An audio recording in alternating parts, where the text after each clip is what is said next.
Eram 114 mulheres ao lado de 226 homens, todos disputando as mesmas 23 cadeiras do segundo maior parlamento do estado. Campanhas em todo o país fomentavam o voto nelas, com o objetivo de ampliar a participação feminina na política. É nesse cenário que Caxias entra para a história com 7 mulheres eleitas, pela primeira vez em 132 anos do Legislativo. O feito com 5 vereadoras já havia ocorrido na última eleição municipal. As petistas Estela Balardim, a vereadora mais nova da Câmara Municipal, e Rose Frigeri, advogada e historiadora, que assumiu a cadeira da então vereadora Denise Pessoa, Marisol Santos, do PSDB, jornalista e a segunda mais votada na legislatura passada e na nova, foram reeleitas.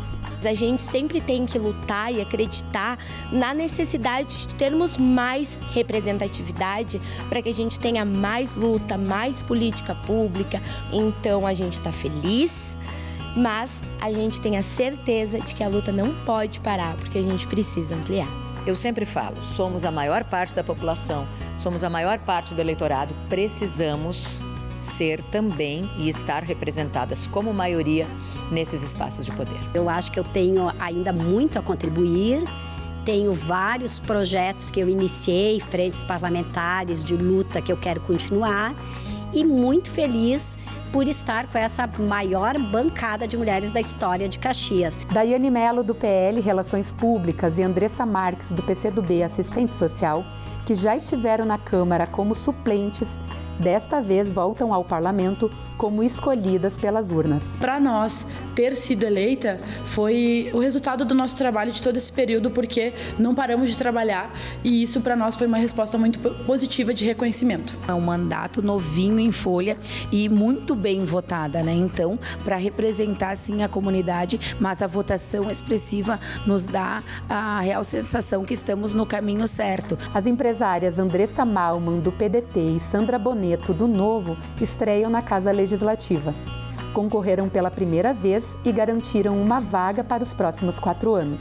Quero representar a toda a comunidade caxiense, principalmente os nossos agricultores, porque eu sou do interior, eu vim do interior e sei o que cada agricultor necessita.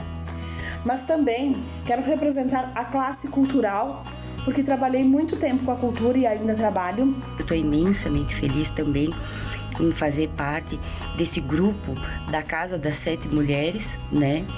E eu tenho certeza que nós vamos fazer um ótimo trabalho juntas. Agora, a Galeria das Vereadoras vai contar com mais 2 fotos, a das novatas. São no total de 22 mulheres eleitas e suplentes que ocuparam mandato ao longo desse mais de um século de legislativo caxiense. Caxias não é a única com aumento da representatividade. Nessas eleições, as mulheres alcançaram 18% do total de eleitos, mais de 1.232 vereadoras em todo o país. Nas últimas eleições municipais, elas representavam 16,13%, um avanço para a luta das mulheres nos espaços de decisão e mudanças sociais.